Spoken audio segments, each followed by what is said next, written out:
So ಪ್ರಾಣಾಯಾಮ ಅಂತಂದ್ರೆ ಕೇವಲ ಗಾಳಿಯನ್ನು ತಗೊಳ್ಳೋದು ಮತ್ತ ಗಾಳಿಯನ್ನು ಹೊರಗೆ ಹಾಕೋದಲ್ರಿ. 5 ಲೀಟರ್ ಇಂದ 6 ಲೀಟರ್ ತನ ಕೆಪಾಸಿಟಿ ಐತಿ ಲಂಗ್ಸಿಗೆ. ಆದ್ರೆ ನಾವು ಎಷ್ಟು ತಗೋತೇವೆ ಅಂತಂದ್ರೆ ಕೇವಲ 300 ml ಮಾತ್ರ ತಗೋತೇವೆ. ನಾವು ಪ್ರಾಣಾಯಾಮ ಮಾಡೋದ್ರಿಂದ ಮಾತ್ರ ನಾವು ನಮ್ಮ ದೇಹದಲ್ಲಿನ 70% ಅಷ್ಟು ಟಾಕ್ಸಿನ್ ಅನ್ನ ಹೊರಗೆ ಹಾಕಕ್ಕ ಸಾಧ್ಯ ಆಕೈತಿ.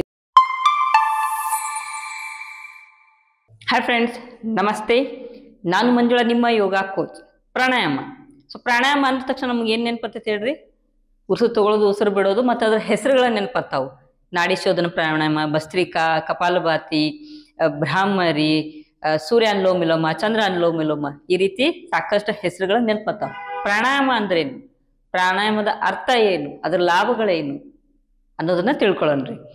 ಪ್ರಾಣಾಯಾಮ, ಪ್ರಾಣಾಯಾಮ, ಪ್ರಾಣ ಪ್ಲಸ್ ಆಯಾಮ, 2 ವರ್ಡ್, ಸಂಸ್ಕೃತ ವರ್ಡ್. ಪ್ರಾಣ ಅಂದ್ರ ಉಸಿರು, ಆಯಾಮ ಅಂದ್ರ ನಿಯಂತ್ರಣ ಅಂತ, ಅಂದ್ರ ಉಸಿರಿನ ನಿಯಂತ್ರಣ ಅಂತ ಅರ್ಥ ಆಗ್ತೈತ್ರಿ.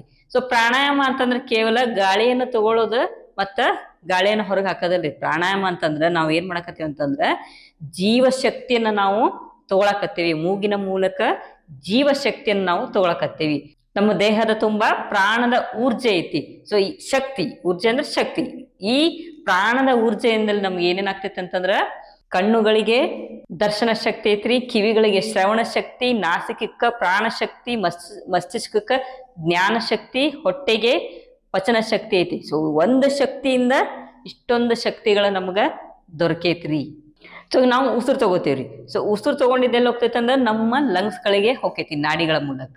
ಸೊ ಲಂಗ್ಸ್ಗೆ ಹೋಗ್ತೈತಿ. ಸೊ ಲಂಗ್ಸ್ ಕೆಪಾಸಿಟಿ ಎಷ್ಟೈತಿ ಏರ್ ತಗೊಳ್ಳೋದು ಅಂತಂದ್ರೆ 5 ಲೀಟರ್ ಇಂದ 6 ಲೀಟರ್ ತನ ಕೆಪಾಸಿಟಿ ಐತಿ ಲಂಗ್ಸಿಗೆ. ಆದ್ರೆ ನಾವು ಎಷ್ಟು ತಗೋತೇವೆ ಅಂತಂದ್ರೆ ಕೇವಲ 300 ml ಮಾತ್ರ ತಗೋತೇವೆ ನಾವು. ಅಂದ್ರೆ ಉಳಿದಿದ್ದ ಯೂಸ ಮಾಡಂಗಿಲ್ಲ ನಾವು.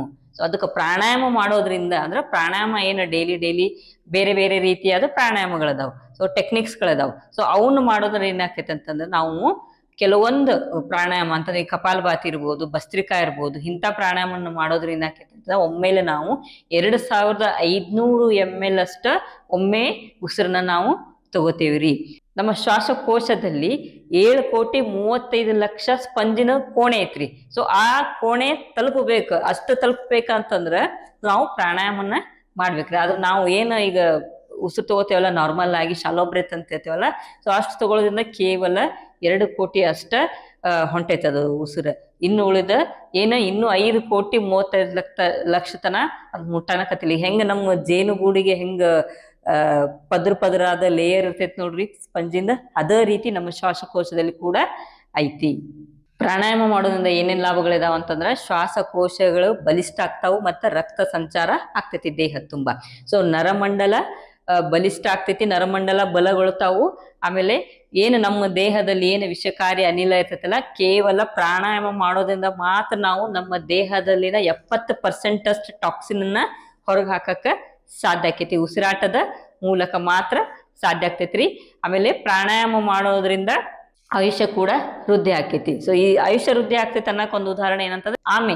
ಸೊ ಆಮೆನ ತಗೊಂಡಿವಿ ಅಂತಂದ್ರೆ, ಸೊ ಆಮೆ ನಿಧಾನವಾಗಿ ಉಸಿರಾಟ ಮಾಡ್ತೈತಿ ಮತ್ತು ಅದರ ಜೀವಿತ ಕಾಲಾವಧಿ 150 ವರ್ಷದಿಂದ 200 ವರ್ಷ ತನ. ಸೊ ಅದಕ್ಕಾಗಿ ನಾವೇನಂತಂದ್ರೆ ಪ್ರಾಣಾಯಾಮ ಮಾಡೋದ್ರಿಂದ ಲಂಗ್ಸ್ ಕೆಪಾಸಿಟಿ ಹೆಚ್ಚಿಗೆ ಮಾಡ್ಕೊಳ್ಳೋದಲ್ದ, ಆಮೇಲೆ ನಮ್ಮ ದೇಹ ಮತ್ತು ಮನಸ್ಸನ್ನ ಶಾಂತಿಗೊಳಿಸೋದಲ್ದ ಆಯುಷ್ಯ ಕೂಡ ವೃದ್ಧಿ ಆಗ್ತೈತ್ರಿ. ಸೊ ನಮ್ಮ ಮೆದುಳು ಕೂಡ ಏನಂತಂದ್ರೆ ನಾವು ಉಸಿರಾಟ ಕ್ರಿಯೆ ಮಾಡ್ತೇವ್ರಿ. ಸೊ ಏನು ಉಸಿರು ತಗೋತೇವಲ್ಲ, ಸೊ ನಾವು ತಗೊಂಡಿದ್ದು ಉಸಿರಿನಾಗ ಒಂದು 20% ನಮ್ಮ ಮೆದುಳಿಗೆ ಆಕ್ಸಿಜನ್ ಬೇಕು. ಸೊ ಅದಕ್ಕೆ ನಾವು ಪ್ರಾಣಾಯಾಮ ಎಷ್ಟು ಮಾಡ್ತೇವಿ, ಎಷ್ಟು ಚಲೋ ಮಾಡ್ತೇವಿ, ಎಷ್ಟು ಸರಿಯಾಗಿ ಕ್ರಮದಲ್ಲಿ ಮಾಡ್ತೇವಲ್ಲ, ಅಷ್ಟು ನಮ್ಮ ದೇಹದ ಎಲ್ಲ ಅಂಗಾಂಗಗಳಿಗೆ ಪ್ರಾಣಶಕ್ತಿ ಹೋಗಿ ಎಲ್ಲ ಅಂಗಾಂಗಗಳ ಅದ್ರ ಕೆಲಸ ಏನಿರ್ತಾವೋ ಅದನ್ನ ಕಾರ್ಯಗಳನ್ನ ಮಾಡ್ತಾವ್ರಿ. ಆಮೇಲೆ ನಾವು ಉಸಿರು ತಗೋತೇವಿ. ಸೊ ಉಸಿರು ತಗೊಂಡಿದ್ದು ಮೂಗಿನ ಮೂಲಕ ಉಸಿರು ತಗೋತೇವಿ. ಸೊ ಯಾವ ರೀತಿ ಅದು ನಮ್ಮ ದೇಹ ತುಂಬೆಲ್ಲ ಹೋಗ್ತೈತೆ ಅಂತಂದ್ರೆ ನಾಡಿಗಳ ಮೂಲಕ ನಮ್ಮ ದೇಹಕ್ಕೆ ಸೇರ್ಕೋತೈತಿ ಅದು. ಸೊ ನಾಡಿಗಳು ಏನ್ರಿ ಇವ? ಸೊ ನಾಡಿಗಳು ಫಿಸಿಕಲ್ ಫಾರ್ಮ್ನಾಗ ಪ್ರೆಸೆಂಟ್ ಇಲ್ರಿ ಇವ. ಏನಂತಂದ್ರೆ ನಾಡಿಗಳು ಶಕ್ತಿ ಚಾನೆಲ್ಗಳು, ಇವು ಪ್ರಾಣ ವಾಹಕಗಳಂತವ್ರಿ. ಸೊ ನಾವೇನೀಗ ಉಸಿರು ತಗೋತೇವಲ್ಲ, ಸೊ ಪಾತ್ವೇಸ್ ಅಂತ ಹೇಳ್ತಾರೆ ಇವಕ್ಕ. ನಾವೇನು ಉಸಿರು ತಗೋತೇವಲ್ಲ, ಸೊ ನಾಡಿಗಳ ಮೂಲಕ ಏನಂತಂದ್ರೆ ಯಾವ್ಯಾವ ಅಂಗಗಳಿಗೆ ಏನಕ್ಕೆ ಶಕ್ತಿ ಕೇಂದ್ರಗಳಂತದಾವಲ್ಲ, ಆ ಶಕ್ತಿ ಕೇಂದ್ರಗಳಿಗೆ ಕಳಿಸ್ತಾವು. ಶಕ್ತಿ ಕೇಂದ್ರಗಳು ಯಾವ ಅಂತಂತಂದ್ರೆ ಚಕ್ರಗಳು ಏನು ನಮ್ಮ ದೇಹದೊಳಗೆ ಸಪ್ತ ಚಕ್ರಗಳಲ್ಲ, ಸೊ ಅವು ಶಕ್ತಿ ಕೇಂದ್ರಗಳು. ಸೊ ಆ ಶಕ್ತಿ ಕೇಂದ್ರಗಳಿಗೆ ಈ ಪ್ರಾಣವಾಹಕಗಳು ಏನು ಆಕ್ಸಿಜನ್ ಅನ್ನ ಕಳಿಸ್ತೈತ್ರಿ. ಸೊ ನಾಡಿಗಳು ಎಷ್ಟದಾವ್ರಿ ಅಂತಂದ್ರೆ, ಸೊ ನಮ್ಮ ದೇಹದಾಗ ಕೆಲವು ಗ್ರಂಥಗಳ ಪ್ರಕಾರ 72,000 ನಾಡಿಗಳದಾವ್. ಈ ಗೇರಂಡ ಸಂಹಿತ ಇರ್ಬೋದು, ಶಿವ ಸಂಹಿತ ಇರ್ಬೋದು, ಆಮೇಲೆ ಹಠಯೋಗ ಪ್ರದೀಪಿಕ ಇರ್ಬೋದು. ಸೊ ಇವೆಲ್ಲಾ ಗ್ರಂಥಗಳ ಪ್ರಕಾರ 72,000 ನಾಡಿಗಳದಾವು. ಸೊ 72,000 ನಾಡಿ ಒಳಗ 36,000 ನಾಡಿಗಳು ಇಂಪಾರ್ಟೆಂಟ್ ಅಂತ ಹೇಳಿದ್ರು. ಆಮೇಲೆ ಇಲ್ಲ 36,000 ಬೇಡ, ಇನ್ನು 14 ನಾಡಿಗಳು ಇಂಪಾರ್ಟೆಂಟ್ ಹೇಳಿದ್ರು. ಸೊ 14 ನಾಡಿಗಳಿಗೂ ಹೆಸರದಾವ್ರಿ. ಆಮೇಲೆ ಇನ್ನು ಏನಂತಂದ್ರೆ 3 ನಾಡಿಗಳು ಇಂಪಾರ್ಟೆಂಟ್. ಸೊ ಆ 3 ನಾಡಿಗಳು ಯಾವುವು ಅಂತಂದ್ರೆ ಇಡಾನಾಡಿ, ಪಿಂಗಳ ನಾಡಿ, ಸುಷುಮ್ನ ನಾಡಿ ಅಂತೇಳಿ. ಸೊ ಇಡಾನಾಡಿ ಅಂತಂದ್ರೆ ಎಡಗಡೆ, ನಮ್ಮ ಎಡಕ್ಕೆ ಏನೈತಲ್ಲ, ಸೊ ಎಡಗಡೆ. ಪಿಂಗಳ ನಾಡಿ ಅಂದ್ರೆ ಬಲಗಡೆ. ಸುಷುಮ್ನ ನಾಡಿ ಅಂದ್ರೆ ನಮ್ಮ ಸ್ಪೈನ್. ಸೊ ಇಡಾನಾಡಿ ಚಂದ್ರನ ಶಕ್ತಿಯನ್ನ ಪ್ರತಿನಿಧಿಸ್ತೈತಿ. ಪಿಂಗಳ ನಾಡಿ ಅಂದ್ರೆ ಬಲ ಹೊರಳೆ, ಎಡ ಹೊರಳೆ. ಸೊ ಬಲ ಹೊರಳೆ ಸೂರ್ಯನ ಶಕ್ತಿಯನ್ನ ಪ್ರತಿನಿಧಿಸ್ತೈತ್ರಿ. ಪ್ರಾಣಾಯಾಮ ಮಾಡಿ ಸಾಕಷ್ಟು ದೇಹಕ್ಕೆ ಲಾಭಗಳನ್ನ ಪಡ್ಕೋರಿ. ಈ ವಿಡಿಯೋ ಇಷ್ಟ ಆದರೆ ಲೈಕ್ ಮಾಡ್ರಿ, ಶೇರ್ ಮಾಡ್ರಿ, ಮತ್ತೆ ಸಬ್ಸ್ಕ್ರೈಬ್ ಮಾಡ್ರಿ. ನಿಮ್ಮ ಅನಿಸಿಕೆಗಳನ್ನ ಕಮೆಂಟ್ ಮೂಲಕ ತಿಳಿಸ್ರಿ. ನಮಸ್ತೆ.